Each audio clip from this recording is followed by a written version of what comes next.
अब की बात पहली बार पंजाब का सिख साथ में आया है, इसको छोड़ना नहीं।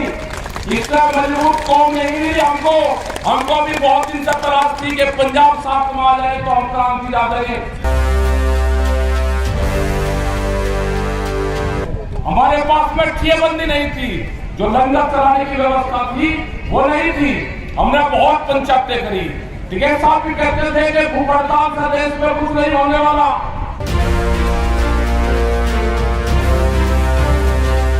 गोदाम बढ़ गए बहुत बड़े बड़े, जितना पंजाब और हरियाणा अनाज पैदा करता है ना, उनके गोदामों में चला जाएगा। भूख आदमी को कितनी लगेगी, देश में भूख के आधार पे कीमतें तय होगी। ये एक नया व्यापार आया है।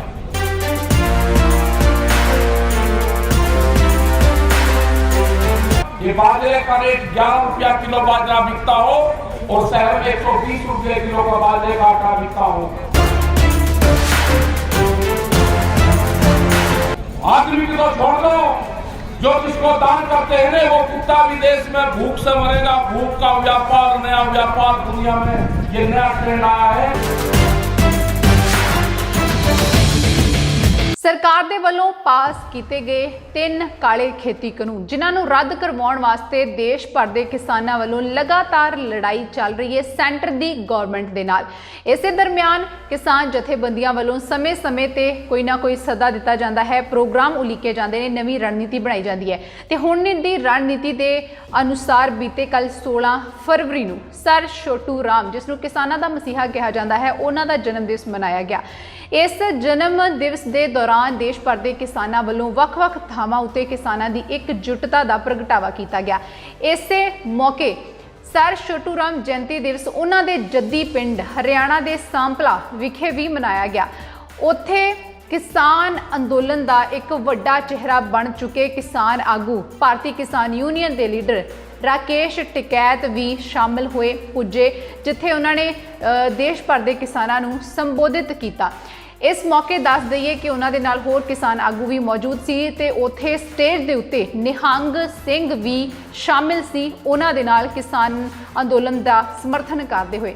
ਇਸ ਮੌਕੇ ਸਟੇਜ ਤੋਂ ਉਹਨਾਂ ਨੇ ਬਹੁਤ ਗੱਲਾਂ ਕਹੀਆਂ ਤੇ ਇਸੇ ਦਰਮਿਆਨ ਪੰਜਾਬ ਬਾਰੇ ਤੇ ਸਿੱਖ ਕੌਮ ਬਾਰੇ ਇੱਕ ਬਹੁਤ ਹੀ ਵੱਡੀ ਗੱਲ ਕਿਸਾਨ ਆਗੂ ਰਾਕੇਸ਼ ਟਿਕੈਤ ਦੇ ਵੱਲੋਂ ਕਹੀ ਗਈ। ਉਹ ਕੀ ਹੈ, ਇਸ ਬਾਰੇ ਤੁਹਾਨੂੰ ਦੱਸਾਂਗੇ। ਤੇ ਇੱਥੇ ਹੀ ਤੁਹਾਨੂੰ ਦੱਸ ਦਈਏ ਕਿ ਕੱਲ ਰਾਕੇਸ਼ ਟਿਕੈਤ ਦੇ ਵੱਲੋਂ ਕਿਸਾਨਾਂ ਨੂੰ ਸੰਬੋਧਨ ਕਰਦੇ ਹੋਏ ਇਹ ਗੱਲ ਵੀ ਕਹੀ, ਮੁੱਦਾ ਚੁੱਕਿਆ ਗਿਆ ਕਿ ਜਿਹੜਾ ਅੱਜ ਮੁੱਦਾ ਚੱਲ ਰਿਹਾ ਹੈ ਕਿਸਾਨਾਂ ਦੇ ਵੱਲੋਂ ਉਠਾਇਆ ਗਿਆ ਹੈ, ਇਹ ਮੁੱਦਾ ਉਹੀ ਹੈ ਜੋ ਅੰਗਰੇਜ਼ਾਂ ਦੇ ਸਮੇਂ ਸਰ ਛੋਟੂ ਰਾਮ ਨੇ ਚੁੱਕਿਆ ਸੀ ਕਿਸਾਨਾਂ ਦੀ ਭਲਾਈ ਵਾਸਤੇ। 1938 ਵਿੱਚ ਬ੍ਰਿਟਿਸ਼ ਸਰਕਾਰ ਦੇ ਕੋਲੋਂ 9 ਕਾਨੂੰਨ 1938 ਦੇ ਵਿੱਚ ਹੀ ਪਾਸ ਕਰਵਾਏ ਸੀ, ਲਾਗੂ ਕਰਵਾਏ ਸੀ। ਉਹਨਾਂ ਦਾ ਕਹਿਣਾ ਹੈ ਕਿ ਅੱਜ ਵੀ ਅਸੀਂ ਸਰ ਛੋਟੂ ਰਾਮ ਦੀ ਜ਼ਮੀਨ ਉੱਤੇ ਹੀ ਬੈਠੇ ਹਾਂ। ਸਰ ਛੋਟੂ ਰਾਮ ਨੇ ਅਜਿਹੇ ਕਾਨੂੰਨ ਬਣਾਏ ਸੀ ਜਿਨ੍ਹਾਂ ਦੇ ਵਿੱਚ ਪੰਜੀਕਰਨ ਦਾ ਕਾਨੂੰਨ ਸੀ, ਐਕਟ ਸੀ, ਤੇ ਜਿਹੜੀਆਂ ਜ਼ਮੀਨਾਂ ਗਿਰਵੀ ਰੱਖੀਆਂ ਹੋਈਆਂ ਸੀ ਉਹਨਾਂ ਨੂੰ ਵਾਪਸ ਕਰਵਾਉਣਾ, ਕਰਜ਼ਈ ਕਿਸਾਨਾਂ ਦੇ ਕਰਜ਼ੇ ਮਾਫ ਕਰਨੇ ਤੇ ਹੋਰ ਕਈ ਕਾਨੂੰਨ ਇਹੋ ਜਿਹੇ ਜਿਹੜੇ ਸਿਰਫ ਕਿਸਾਨਾਂ ਦੀ ਭਲਾਈ ਵਾਸਤੇ ਸੀ। ਮੰਡੀ ਵਿਵਸਥਾ ਲਾਗੂ ਕਰਨੀ, ਉਹ ਜਿਹੜੇ ਕਾਨੂੰਨ ਬਣਾਏ ਗਏ ਸੀ ਉਹ ਕਾਨੂੰਨ ਅੱਜ ਦੀ ਸਰਕਾਰ ਦੇ ਵੱਲੋਂ ਤੋੜੇ ਜਾ ਰਹੇ ਨੇ, ਜਿਹੜੇ ਕਿਸਾਨਾਂ ਦੀ ਭਲਾਈ ਵਾਸਤੇ ਬਣਾਏ ਗਏ ਸੀ।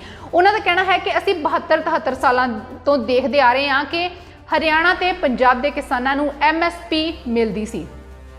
ਹੁਣ ਕਾਨੂੰਨ ਦੇ ਵਿੱਚੋਂ ਉਸ MSP ਨੂੰ ਖਤਮ ਕੀਤਾ ਗਿਆ ਹੈ, ਕਾਨੂੰਨ ਦੇ ਵਿੱਚ ਸ਼ਾਮਲ ਨਹੀਂ ਕੀਤਾ ਗਿਆ।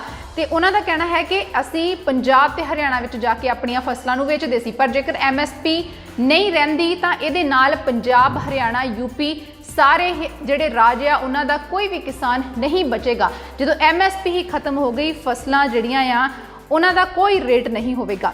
ਕਿਉਂ? ਕਿਉਂਕਿ ਇਹ ਕਾਨੂੰਨ ਰੱਦ ਕੀਤੇ ਜਾ ਰਹੇ ਆ ਸਮੇਂ ਦੀ ਹਕੂਮਤ ਦੇ ਵੱਲੋਂ।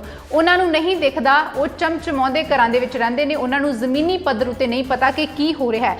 ਰਾਕੇਸ਼ ਟਿਕੈਤ ਨੇ ਇੱਥੇ ਵੀ ਕਿਹਾ ਹੈ ਕਿ ਦੇਸ਼ ਦੇ ਵਿੱਚ ਕੋਈ ਵੀ ਖੇਤੀ ਮੰਤਰਾਲਾ ਨਹੀਂ ਹੈ, ਕੋਈ ਵੀ ਖੇਤੀਬਾੜੀ ਮੰਤਰੀ ਨਹੀਂ ਜਿਹੜਾ ਉਹਨਾਂ ਦੇ ਨਾਲ ਆ ਕੇ ਗੱਲ ਕਰਦਾ ਹੋਵੇ। ਇਸੇ ਦੌਰਾਨ ਰਾਕੇਸ਼ ਟਿਕੈਤ ਨੇ ਇੱਕ ਵੱਡੀ ਗੱਲ ਕਹਿੰਦੇ ਹੋਏ ਇਸ ਨੂੰ ਭੁੱਖ ਦਾ ਵਪਾਰ ਦੱਸਿਆ ਹੈ ਜੋ ਸਰਕਾਰ ਦੇ ਵੱਲੋਂ ਕੀਤਾ ਜਾ ਰਿਹਾ ਹੈ कि ਜਿਹੜੇ ਲੋਕ ਆ ਜਾਂ ਸਿੱਧਾ ਉਹਨਾਂ ਨੇ ਨਿਸ਼ਾਨਾ ਬਣਾਇਆ ਮੋਦੀ ਸਰਕਾਰ ਨੂੰ ਕਿ ਸਿਰਫ ਵਪਾਰੀਆਂ ਦੇ ਹਿੱਤ ਦਾ ਸੋਚਿਆ ਜਾ ਰਿਹਾ ਹੈ। ਭੁੱਖ ਦੇ ਉੱਤੇ ਵੀ ਇਹ ਵਪਾਰ ਕਰਨਾ ਚਾਹੁੰਦੇ ਨੇ ਕਿਉਂਕਿ ਪਿੰਡਾਂ ਦੇ ਵਿੱਚ ਕੋਈ ਹੋਰ ਮੁੱਲ ਤੇ ਫਸਲਾਂ ਨੂੰ ਖਰੀਦਿਆ ਜਾਂਦਾ ਹੈ। 11 ਰੁਪਏ ਦੇ ਉੱਤੇ ਬਾਜਰਾ ਤੇ ਸ਼ਹਿਰ ਦੇ ਵਿੱਚ ਜਾ ਕੇ ਉਹ 120 ਰੁਪਏ ਨੂੰ ਵਿਕਦਾ ਹੈ। ਇਸੇ ਤਰ੍ਹਾਂ ਜਿਹੜਾ ਅਨਾਜ ਦੇ ਉੱਤੇ ਸਾਰਾ ਕੁਝ ਕੀਤਾ ਜਾਂਦਾ ਹੈ, ਜਿਵੇਂ ਸੋਨੇ ਦਾ ਵਪਾਰ ਹੈ ਉਸੇ ਤਰ੍ਹਾਂ ਭੁੱਖ ਦਾ ਵਪਾਰ ਕੀਤਾ ਜਾ ਰਿਹਾ ਹੈ। ਸੋਨੇ ਦੀ ਤਰ੍ਹਾਂ ਇਹ ਲੋਕ ਅਨਾਜ ਨੂੰ ਵੀ ਤਿਜੋਰੀਆਂ ਦੇ ਵਿੱਚ ਬੰਦ ਕਰਕੇ ਰੱਖਣਾ ਚਾਹੁੰਦੇ ਨੇ ਤੇ ਆਪਣੇ ਮੁੱਲ ਉੱਤੇ ਉਸ ਨੂੰ ਲੋਕਾਂ ਨੂੰ ਦੇਣਗੇ। ਰਾਕੇਸ਼ ਟਿਕੈਤ ਦਾ ਕਹਿਣਾ ਹੈ ਕਿ ਦੇਸ਼ ਦੇ ਵਿੱਚ ਕਿਸੇ ਨੂੰ ਕਿੰਨੀ ਭੁੱਖ ਲੱਗੇਗੀ ਇਹ ਵੀ ਤੈਅ ਕੀਤਾ ਜਾਵੇਗਾ ਤੇ ਉਸ ਭੁੱਖ ਦੀ ਕੀਮਤ ਵੀ ਤੈਅ ਕੀਤੀ ਜਾਵੇਗੀ। ਦੁਨੀਆ ਦੇ ਉੱਤੇ ਇੱਕ ਇਹ ਨਵਾਂ ਭੁੱਖ ਦਾ ਵਪਾਰ ਸ਼ੁਰੂ ਕੀਤਾ ਜਾ ਰਿਹਾ ਹੈ ਤੇ ਅਸੀਂ ਇਸੇ ਵਪਾਰ ਦਾ ਹੀ ਵਿਰੋਧ ਕਰਨਾ ਹੈ। ਇਸੇ ਦੇ ਦਰਮਿਆਨ ਉਹਨਾਂ ਨੇ ਪੰਜਾਬ ਤੇ ਸਿੱਖ ਕੌਮ ਬਾਰੇ ਇੱਕ ਵੱਡੀ ਗੱਲ ਕਹੀ ਹੈ। ਪੰਜਾਬ ਦੇ ਲੋਕਾਂ ਬਾਰੇ ਗੱਲ ਕਹੀ ਹੈ ਕਿ ਉਹਨਾਂ ਦਾ ਸਾਥ ਮਿਲਿਆ ਆ ਇਸ ਵੇਲੇ ਕਿਸਾਨੀ ਅੰਦੋਲਨ ਨੂੰ ਤੇ ਬਹੁਤ ਵੱਡੀ ਗੱਲ ਆ। ਸਰਕਾਰ ਬਹੁਤ ਤਰੀਕੇ ਅਜਮਾਏਗੀ ਇਸ ਕਿਸਾਨੀ ਅੰਦੋਲਨ ਨੂੰ ਲੋਕਾਂ ਨੂੰ ਤੋੜਨ ਵਾਸਤੇ, ਉਹਨਾਂ ਵਿੱਚ ਵਖਰੇਵੇਂ ਪਾਉਣ ਵਾਸਤੇ। ਸਿੱਖਾਂ ਨੂੰ ਗੈਰ ਸਿੱਖਾਂ ਦੇ ਵਿੱਚ ਉਹਨਾਂ ਵਿੱਚ ਮੁੱਦੇ ਖੜੇ ਕਰਕੇ ਉਹਨਾਂ ਨੂੰ ਤੋੜੇਗੀ। ਸਟੇਟਾਂ ਦੇ ਵਾਈਜ਼ ਰਾਜਾਂ ਦੇ ਲੋਕਾਂ ਨੂੰ ਤੋੜੇਗੀ, ਛੋਟੇ ਵੱਡੇ ਦੇ ਦਰਮਿਆਨ ਤੋੜੇਗੀ, ਧਰਮਾਂ ਨੂੰ ਲੈ ਕੇ ਤੋੜੇਗੀ, ਪਰ ਇਹ ਸਾਰੀਆਂ ਚੀਜ਼ਾਂ ਤੋਂ ਬਚ ਕੇ ਰਹਿਣਾ ਹੈ। ਪੰਜਾਬ ਦੇ ਸਿੱਖਾਂ ਦੀ ਤਾਰੀਫ ਕਰਦੇ ਹੋਏ ਉਹਨਾਂ ਨੇ ਕਿਹਾ ਹੈ ਕਿ ਪਹਿਲੀ ਵਾਰ ਸਾਨੂੰ ਪੰਜਾਬ ਦੀ ਸਿੱਖ ਕੌਮ ਦਾ ਸਾਥ ਮਿਲਿਆ ਹੈ ਤੇ ਇਸ ਸਾਥ ਨੂੰ ਛੱਡਣਾ ਨਹੀਂ ਹੈ ਕਿਉਂਕਿ ਇਸ ਤੋਂ ਮਜ਼ਬੂਤ ਕੌਮ, ਇਸ ਤੋਂ ਮਜ਼ਬੂਤ ਜਥੇਬੰਦੀ ਸਾਨੂੰ ਹੋਰ ਕੋਈ ਨਹੀਂ ਮਿਲੇਗੀ। ਕਾਫੀ ਸਮੇਂ ਤੋਂ ਤਲਾਸ਼ ਸੀ ਕਿ ਪੰਜਾਬ ਦਾ ਸਾਥ ਮਿਲ ਜਾਵੇ ਤੇ ਹੁਣ ਇਹ ਸਾਥ ਸਾਨੂੰ ਮਿਲ ਗਿਆ ਹੈ ਤੇ ਹੁਣ ਅਸੀਂ ਕੁਝ ਵੀ ਕਰ ਸਕਦੇ ਹਾਂ, ਕੁਝ ਵੀ ਖੋ ਸਕਦੇ ਹਾਂ। ਸਿੱਖਾਂ ਨੇ ਜੋ ਲੰਗਰਾਂ ਦੇ ਭੰਡਾਰ ਇਸ ਵੇਲੇ ਕਿਸਾਨੀ ਅੰਦੋਲਨ ਦੇ ਉੱਤੇ ਲਾ ਦਿੱਤੇ ਨੇ। ਕਿਸਾਨੀ ਅੰਦੋਲਨ ਦੀ ਇਹ ਵੀ ਇੱਕ ਵੱਡੀ ਤਾਕਤ ਹੈ ਕਿਉਂਕਿ ਭੁੱਖੇ ਢਿੱਡ ਕੋਈ ਵੀ ਕੁਝ ਨਹੀਂ ਕਰ ਸਕਦਾ। ਉਹਨਾਂ ਨੇ ਕਿਹਾ ਕਿ ਭੁੱਖ ਹੜਤਾਲਾਂ ਨੂੰ ਛੱਡ ਕੇ ਸਗੋਂ ਇਹ ਜਿਹੜੇ ਕਿਸਾਨੀ ਅੰਦੋਲਨ ਦੇ ਚੱਲਦੇ ਵੱਡੇ ਵੱਡੇ ਲੰਗਰ ਦੇ ਭੰਡਾਰ ਲਾ ਦਿੱਤੇ ਨੇ, ਉਹ ਇੱਕ ਬਹੁਤ ਵੱਡੀ ਸੇਵਾ ਉਹਨਾਂ ਵੱਲੋਂ ਕੀਤੀ ਗਈ ਹੈ ਤੇ ਅਜਿਹੀ ਵਿਵਸਥਾ ਉਹ ਕਦੇ ਵੀ ਨਹੀਂ ਸੀ ਕਰ ਸਕਦੇ। ਪੰਜਾਬ ਦਾ ਸਾਥ ਮਿਲਣ ਦੇ ਨਾਲ ਉਹਨਾਂ ਦਾ ਕਹਿਣਾ ਹੈ ਕਿ ਇੱਕ ਅਸੀਂ ਨਵੀਂ ਕ੍ਰਾਂਤੀ ਲਿਆ ਦੇਵਾਂਗੇ, ਤੁਸੀਂ ਪੰਜਾਬ ਦੇ ਲੋਕਾਂ ਦੇ ਨਾਲ ਰਾਬਤਾ ਵਧਾਓ ਕਿਉਂਕਿ ਅਸੀਂ ਉਹਨਾਂ ਦਾ ਸਾਥ ਛੱਡਣਾ ਨਹੀਂ ਚਾਹੁੰਦੇ। ਸੋ ਇਸੇ ਮੌਕੇ ਰਾਕੇਸ਼ ਟਿਕੈਤ ਨੇ ਇਹ ਵੀ ਕਿਹਾ ਹੈ, ਇੱਕ ਸੱਦਾ ਦੇ ਦਿੱਤਾ ਹੈ ਕਿ ਪੂਰੇ ਦੇਸ਼ ਦੇ ਵਿੱਚ ਮਹਾ ਪੰਚਾਇਤਾਂ ਕੀਤੀਆਂ ਜਾਣਗੀਆਂ। ਮਹਾਰਾਸ਼ਟਰ ਤੋਂ ਬਾਅਦ ਪੱਛਮੀ ਬੰਗਾਲ ਦੇ ਵਿੱਚ ਵੀ ਜਾਣਗੇ। ਹਰਿਆਣਾ ਦਾ ਵੀ ਭਰਪੂਰ ਸਾਥ ਮਿਲ ਰਿਹਾ ਹੈ, ਯੂਪੀ ਦਾ ਵੀ ਭਰਪੂਰ ਸਾਥ ਮਿਲ ਰਿਹਾ ਹੈ। ਪੂਰੇ ਦੇਸ਼ ਦਾ ਕਿਸਾਨ ਇਕਜੁੱਟ ਹੋਇਆ ਖੜਾ ਹੈ ਤੇ ਨਾਲ ਹੀ ਉਹਨਾਂ ਨੇ ਕਿਹਾ ਹੈ ਕਿ ਮੰਚ ਜਿਹੜਾ ਹੈ ਕਿਸਾਨੀ ਅੰਦੋਲਨ ਦਾ ਉਹ ਵੀ ਉਹੀ ਰਹੇਗਾ ਜੋ ਪਹਿਲਾਂ ਸੀ, ਪੰਚ ਵੀ ਉਹੀ ਰਹੇਗਾ ਤੇ ਸਿੰਘੂ ਬਾਰਡਰ ਉੱਤੇ ਜਥੇਬੰਦੀਆਂ 40 ਜਥੇਬੰਦੀਆਂ ਹੀ ਕੋਈ ਵੀ ਫੈਸਲਾ ਜਿਹੜਾ ਉਹ ਲੈਣਗੀਆਂ। ਬਾਕੀ ਇਸ ਵੀਡੀਓ ਦੇ ਵਿੱਚ ਤੁਸੀਂ ਸੁਣ ਸਕਦੇ ਹੋ ਰਾਕੇਸ਼ ਟਿਕੈਤ ਦੇ ਕੀ ਬੋਲਨੇ। सम्मानित मंच, सभी बुजुर्गवारों और नौजवान साथियों, मेरी माताएं बहनें, पुलिस प्रशासन के लोग, पत्रकार बंधु, मुद्दा और स्थान, मुद्दा भी वही है जो सर छोटूराम ने 1938 से शुरू करा एक आंदोलन, और स्थान भी वही है कि जो सर छोटूराम की जन्मस्थली उस अंग्रेजी हुकूमत में जब एक तरफ देश आंदोलन की लड़ाई लड़ रहा था, उसी टाइम पे किसानों को हक कैसे मिले, अंदर सरकार में रह के नो एक्ट बनवाए, नो कानून, लड़ाई भी लड़ते रहे और कानून भी बनवाते रहे कि जमीन किसान की नीलाम नहीं होगी। ये कानून उस टाइम पर बना। मंडी एक्ट चौधरी चरण सिंह ने पूरा डाटा लिखा गया, वहां लागू नहीं हो पाया उत्तर प्रदेश में। छोटू राम जी ने अपने अधिकारी भेजे, वहां से पूरा दस्तावेज मंगवाए, वो यहां पर लागू करेंगे। और आज हम अगर देखते हैं जब उत्तर प्रदेश के और पंजाब और हरियाणा के लोग जब वहां पर जाते हैं तो देखते हैं कि 72-73 साल से पंजाब और हरियाणा को एमएसपी मिलता है और उत्तर पूरे देश को नहीं मिलता, तो खुशहाली क्योंकि हम अपनी फसल आधे रेट में बेचते हैं और हरियाणा में फसल बेचते हैं जाकर उत्तर प्रदेश के किसान। ये तालमेल है। उत्तर प्रदेश को इसमें बहुत दिन से डीजल यहाँ सस्ता होता था, वहां महंगा होता था। लड़ाई ये होती थी कि भाई हरियाणा के बराबर कर दो। लेकिन जिस तरह के कानून आ रहे हैं उससे ना हरियाणा बचेगा, ना पंजाब बचेगा और ना ये देश का किसान बचेगा। मतलब जो पद्धति,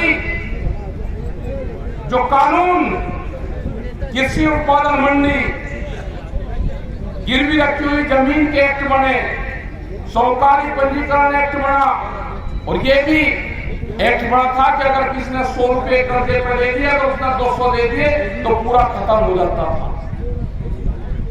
ये एक्ट बने थे, 9 तरह के एक्ट थे सारे। संपत्ति बंटवारा वो कैसे होगा, तो ये सारी चीजें बनी थी। हम उसी सर छोटूराम की जमीन पे आज हैं। आज हम लड़ाई बोल रहे हैं कि जो उस टाइम पर जो कानून बने उनको आज तोड़ा जा रहा है। क्योंकि छोटूराम जी गांव में पैदा हुए, उन्हें गांव की पृष्ठभूमि का पता था। आज जितने भी पॉलिटिशियन दिल्ली की चमकीली कोठियों में बैठते हैं उनको गांव की हकीकत का नहीं पता। हम एक कमेटी में थे भारत सरकार की, वो चंद्रा कमेटी थी, उस पर 3 साल काम करा। फसलों का रेट क्या हो देश में, उस पर हमने काम करा 3 साल। करीब 22 मीटिंग उसमें हुई और वह कमेटी की रिपोर्ट पूरी रखी हुई है वहां पे। उसमें था जो वहां के अधिकारी थे, उन्होंने कहा कि किसान का बैल 165 दिन खेत में काम करता है तो उसके 165 दिन की मजदूरी लगा दी जाए। हमने कहा भाई दिल्ली के पढ़े लिखे लोग हैं ये, इन्हें पहले अपना लिखत पढ़त कर लेने दो। जब हमारा नंबर आया लास्ट में, हमने कहा भाई 165 दिन के बाद में बैल कहाँ जाता है वो बता दो। कहना नहीं जी, जब उसने काम 165 दिन करा, मगर वो कहाँ से आया, कहाँ फिर गया, वो उसके बाद में कहाँ रहा, उसने कहाँ घास खाया, किसने उसको पानी दिया, वो कहाँ से आया ये तो बता दो। अरे बैंक से काम करवा लो या मत करवा लो, घास तो खा लो, वो पानी भी पिएगा, उसके ऊपर आदमी भी पीएगा। तो भाई इतने बुद्धिजीवी वहां पे आदमी बैठे हुए हैं जो आपके फसलों के फैसले करते हैं। उन्होंने कहा कि फसलों की कीमत एक है, उससे अलग 16 प्राइवेट और है, 16 चीजें और हैं जो फसलों के रेट में बाधा बनती है। कह लगे हमको उनको भी देखना है। देश में कोई कृषि मंत्रालय नहीं है, यह भी किसानों को ज्ञान हो जाना चाहिए कि देश में कृषि मंत्रालय नहीं है, भारत सरकार में कृषि मंत्री नहीं है, न किसी स्टेट में देश की जनता को और किसान को धोखा दिया जा रहा है। जो हमसे वार्ता करते हैं उसके परसेंट पास में 18% कृषि मंत्रालय के चार्ज हैं। उसके अलग और हैं विदेश मंत्रालय, fertiliser ministry, railway, science and technology, ये 17-18 विभाग है जो एग्रीकल्चर को देखते हैं। हमने भारत सरकार को कहा कि आप एग्रीकल्चर कैबिनेट का गठन करो। जब तक एग्रीकल्चर कैबिनेट का गठन नहीं होगा, जब तक कृषि पे अलग से बातचीत नहीं होगी, गांव और किसान का भला हो ही नहीं सकता। कोई जानकारी वहां पर दिल्ली में नहीं है। दिल्ली में है व्यापारी को कैसे फायदा होगा, एमएसपी पे कानून नहीं और गोदाम पहले बढ़ा दिए। गोदाम बढ़ गए बहुत बड़े बड़े, जितना पंजाब और हरियाणा अनाज पैदा करता है ना, उनके गोदामों में चला जाएगा।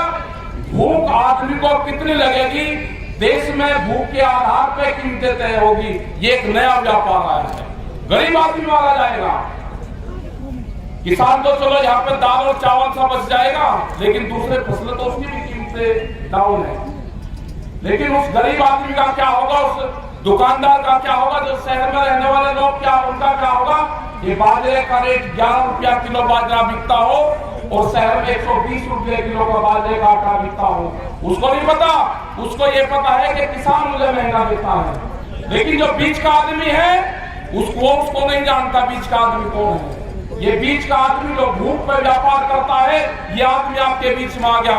वो पहले व्यापार करते थे सोने का, उन्होंने कहा कि सोना, हमारी जो महिलाएं हैं वो एक साल में 17 बार इस्तेमाल करती है सोना, अपने घर में रखती है। जब 30 त्योहार होता है, जब कोई फंक्शन शादी ब्याह होता है, तो उस टाइम पे हमारी माताएं बहनें सोने का इस्तेमाल करती है। 17 बार का डाटा है देश में।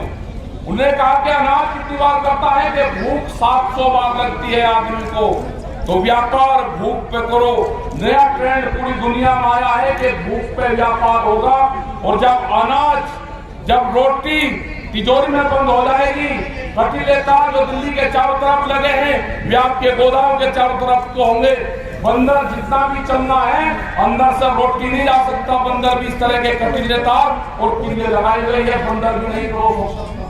कुत्ते भी देश में भूख से मरेंगे, कुत्ते भी। आदमी की तो छोड़ दो, जो जिसको दान करते हैं ना, वो कुत्ता भी देश में भूख से मरेगा। भूख का व्यापार, नया व्यापार दुनिया में ये नया ट्रेंड आया है, इसका विरोध करना है पूर्ण रूप से। मैं यहाँ का जो पंजाब, हरियाणा, जितना भी दिल्ली के चारों तरफ का जो किसान उठ के आया है, ये एक नई बिरादरी आई है किसान। ये नई बिरादरी की गोली भरकर आपको आपस में इसको तोड़ने नहीं देना। आपको छोटे बड़े में बांटेंगे, आपको पंजाब हरियाणा में बांटेंगे, आपको सिख नॉर्थ सिख में बांटेंगे, आपको जाति और धर्म में बांटेंगे। इनसे बगल हट जाना। अब की बात, पहली बार पंजाब का सिख साथ में आया है, इसको छोड़ना नहीं। इससे मजबूत कौम नहीं मिली हमको भी बहुत दिन से तलाश थी कि पंजाब साथ में आ जाए तो हम क्रांति ला देंगे। अब की बार मिल गया, पंजाब साथ में मिला, इतनी मजबूत जत्थेबंदी साथ में मिली है, हम दान पुण्य कर सकते हैं। वो हमारे पास में ठियेबंदी नहीं थी, जो लंगर चलाने की व्यवस्था थी वो नहीं थी। हमने बहुत पंचायतें करी। टिकैत साहब भी कहते थे कि भूख हड़ताल से देश में कुछ नहीं होने वाला। उन्होंने कहा कि अपने भंडारे चलाओ, हम 1 दिन 2 दिन 10 दिन हर गांव का रोटी बनवा कर भंडार में दे सकते थे। लेकिन जो ठियेबंदी, जो बड़े बड़े टप भंडारे, जो लंगर चलाने की जो व्यवस्था थी, या हमारे साथ कभी नहीं बन पाई। अब तक बहुत चीज सीखने को मिली हमको। और ये ऐसा गठबंधन बन गया, आपस में चिट्ठी पत्री दो, रिश्तेदारी में आना जाना करो। पंजाब और हरियाणा, उत्तर प्रदेश और राजस्थान, ये नई क्रांति जाएगा। ये पूरे देश के किसानों का भाग्य का फैसला ये धरने करेंगे। इसको सुचारू रूप से चलाते रहो, पंचायतें करते रहो। पूरे देश भर में हम पंचायतें करेंगे। हम जाएंगे, गुजरात में भी जाएंगे, महाराष्ट्र में भी हम जा रहे हैं। जहां पे हमारी पंचायत थोड़ी है, लॉकडाउन हो गया 20 तारीख का, हमने दूसरी जगह रख दी। हमने पंचायत अकोला में 20 तारीख की पंचायत थी, लॉकडाउन हो गया, हमने दूसरी जगह रख दी। पंचायत जरूर करेंगे, सब जगह पूरे देश में पंचायत करेंगे। हम जाएंगे, बंगाल में भी जाएंगे। बंगाल में भी बड़ी मीटिंग होगी। वहां की भी सरकार कुछ तंग कर रही किसानों को, भारत सरकार तंग कर रही। जाएंगे, बहाना किसी का होगा, पंचायत वहां पे भी करेंगे। दिक्कत ना बनो, सारी जत्थेबंदी जाएगी, वहां पे भी पंचायत करेंगे। ये तो रेल चलवा दो, पंचायत सब जगह होगी। और इन्हीं पंचायतों से ये भारत सरकार फैसले करेगी। जिस तरह से हरियाणा का साथ मिला है पूरा, जिस तरह से पूरा हरियाणा जो यहाँ पर धरने चल रहे हैं उसका साथ दे रहे हो आप लोग, आप इसी तरह से साथ देते रहो। किसी छोटाई बड़ाई में मत जाना। हरियाणा के लोग बहुत क्रांतिकारी हैं, वो आपस में भी उतने क्रांतिकारी से लड़े। आप लड़ने का काम आपस में मत करना, नहीं तो ये किसान बट जाएगा। आपको जो कुछ करना उसके बाद में कर लेना। हमने बार-बार कहा है, न पंच बदलेंगे और न स्टेज बदलेगी। हमारा पंच भी वही रहेगा और हमारा मंच भी वही रहेगा। जो सिंगू बॉर्डर है, हमारा मंच भी सिंगू बॉर्डर है और हमारा पंच भी वही रहेंगे। हमारे 40 जत्थेबंदी है।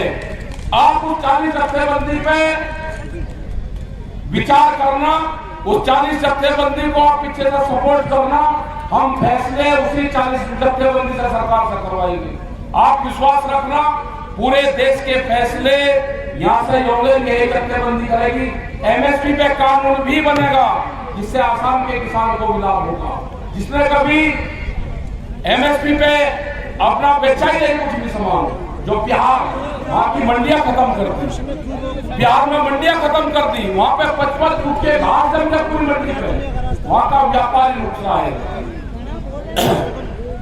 आज भी हजारों ट्रक बिहार और उत्तर प्रदेश से धान हरियाणा और पंजाब के व्यापारी खरीद कर जाते हैं, यहाँ के सेलर खरीद कर जाते हैं। सस्ते रेट में 700-800 रुपये क्विंटल में धान की खरीद होती है, 1100 रुपये में धान की खरीद होती है। आपकी जिम्मेदारी है हरियाणा, पंजाब, उत्तर प्रदेश और राजस्थान जो दिल्ली के 400 किलोमीटर के क्षेत्र के लोग हैं, उनकी जिम्मेदारी है कि पूरे देश के किसानों के ऊपर आपका भार है, आपके ऊपर उसको बेखूबी आप निभाओगे, यह हमें पूर्ण रूप से उम्मीद है। और आगे से जहां पे भी पंचायत हो, क्योंकि इतनी बड़ी भीड़ यहाँ पे है, लेकिन क्या हुआ ये भी आपको समझना है, भीड़ बहुत है।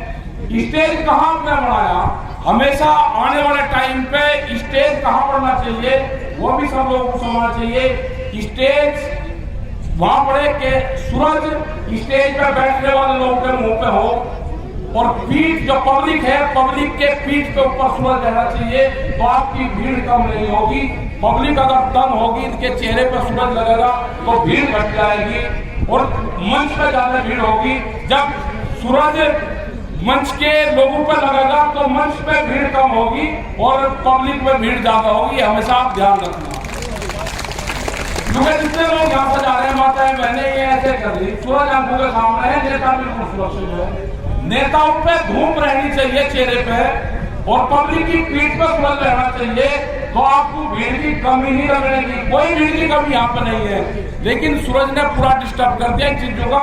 आने वाले टाइम पे मंच कहाँ लगे, वो मंच हमारा बहुत बढ़िया था, पक्का मंच था, आप वहां पर लगाते, ये पूरा खचा खचा आपका भरा रहता, भीड़ की कोई दिक्कत नहीं है। भीड़ बहुत है, लेकिन भाई आपने पूरा बात खर्चा ज्यादा कर दिया और सूरज पब्लिक के सामने आ गया। इन चीजों का ध्यान रखें। आप लोगों का बहुत बहुत धन्यवाद जो लोग यहाँ पर आए, और सभी मीडिया कर्मियों का एक चीज का आप जरूर ध्यान रखेंगे, जो मीडिया के लोग हैं आप इनसे प्यार कर, एक होगा कि मीडिया हमारी खबर नहीं दिखाता।